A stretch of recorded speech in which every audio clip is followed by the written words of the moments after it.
everyone. Welcome to This Week in Business. Today we have the pleasure of having Alyce Martin from HHG Lawyers join us. How are you today?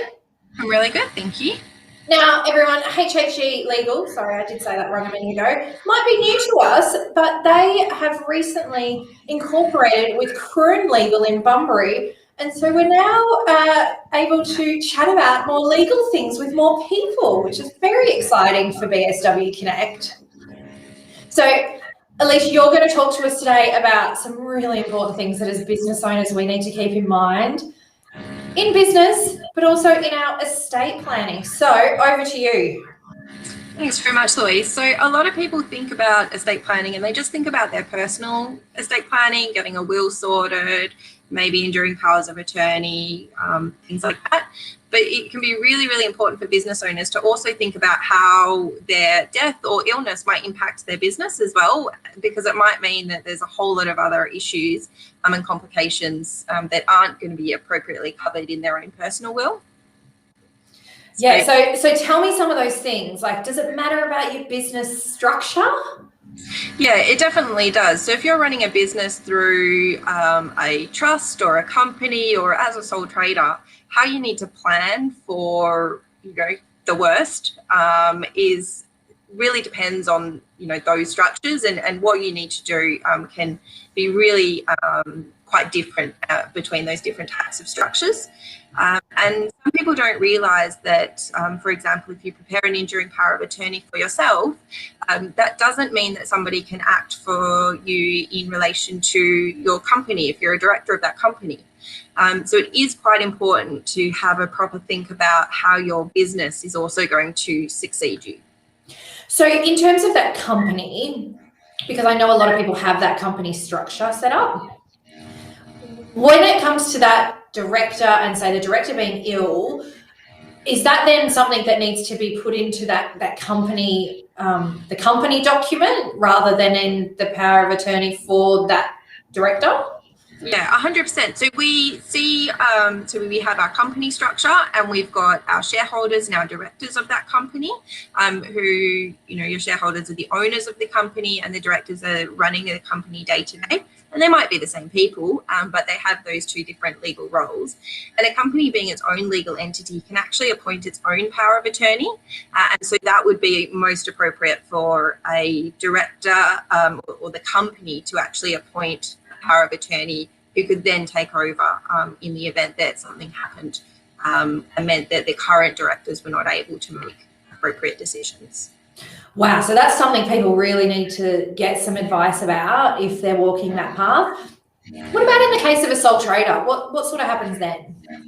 So a sole trader, we're really looking on, potentially is it a business which is really, your skill, and if you're not around or you're not able to perform that skill or particular trade or task anymore, and then it might be a matter of the fact that the business winds down purely by the fact that you're not actually able to complete those tasks anymore. But there's still things to think about, like those final tax requirements. And so it's really important that you have a good team working around you, so accountants, lawyers, financial advisors, who can make sure that all of those different pieces within your life can come together and work appropriately. Yeah, guys, and we can provide that obviously through our Business Assist program because we have HHG Legal as our preferred and recommended partner for the legal matters. We have RWK Accountancy for the accounting side of things, and we have Kevin Salas from Salas Financial Planning that can look after your financial planning. And I can tell you that all three of those companies and businesses, they work very seamlessly together to help make your life easier. So when is the right time to sort out your power of attorney and your wills? Is there a right time? Anytime there's a major change in your life, you should think about these things. So, for example, if you get married, if you buy a house, if you have children, those are really important personal things and really exciting things that happen in your life. And so they're a really good time to review and reflect on your estate planning in your own personal life to check that what you've got is current and up to date. Also, things like a divorce or a death in the family, can also be really important reasons to reconsider your estate planning. And that will for your personal self, but also enduring powers of attorney as well. And should we all have them? I'll put my hand up and say, guys, I haven't sorted mine, so. I'm an estate planning lawyer, so yes, everybody should have one. The biggest thing here, though, is if you don't have a will, it can really create some complications for the people that you leave behind. So having a will just really is the most simple way to give hopefully some certainty to the people around you about what you wanted to happen and the people who are going to manage your estate, who you want your estate to be distributed to. And because if you don't have a will in place, then then there is a piece of legislation which decides who your estate's going to be given to. And that person or people might not be who you want it to go to. So get a will done and you've got some control then. And that's something that HHG Legal can help us with? Yeah, 100%. So myself, Rod in our Bunbury office as well, and we've got Jordan joining us down there as well. We all work together to make sure that our estate planning for all of our clients is top notch. Amazing. So do you have a horror story about people who haven't done estate planning in business? Tell us, is there one? There's many, but I guess one of the biggest things that and from my personal experience, is having a will done means that you are putting the right people in control. I had a client who had, her mother had made a will.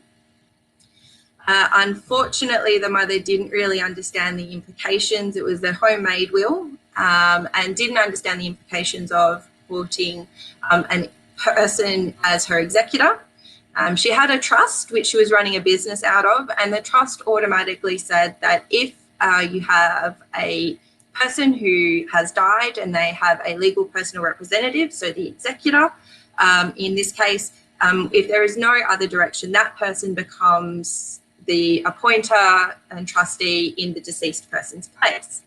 Now, what that meant was that this person who was not part of the family actually had complete control of the trust and was siphoning money from this trust, which had a major impact on the deceased person's estate, because most of the things they owned were in that trust. And so unfortunately, because that control was not with family members, the person was able to make some decisions that family members probably wouldn't make, and meant that pretty much the entirety of this person's wealth that they'd accumulated, which they'd all kept in this trust, was actually diverted to his family, rather than the deceased's two daughters. So definitely it's important to think about who is going to have control of your trusts, who is going to represent you in any company, and get that estate planning considered. And it's also important to think about the whole thing. It's not just a matter of getting a will drawn up. If you are a business person, it's important that we think about, those other structures that you've got to make sure that everything's going to work together. And that's why it's so important for us to have conversations with accountants and financial advisors, so we can get a really good picture of your situation and what you want now and in the future. Yeah, amazing. Well, guys, look, that might seem a little bit dark sometimes from us, but this is all things that we need to think about when in our businesses and what we're doing.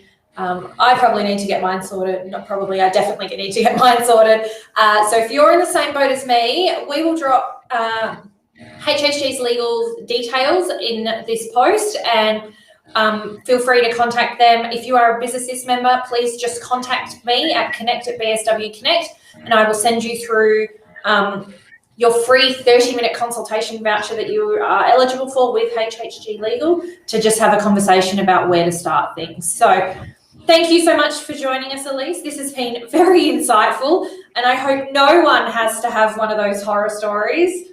I hope no one has one of them already. But we're here to support you in your business. But thank you so much for joining us.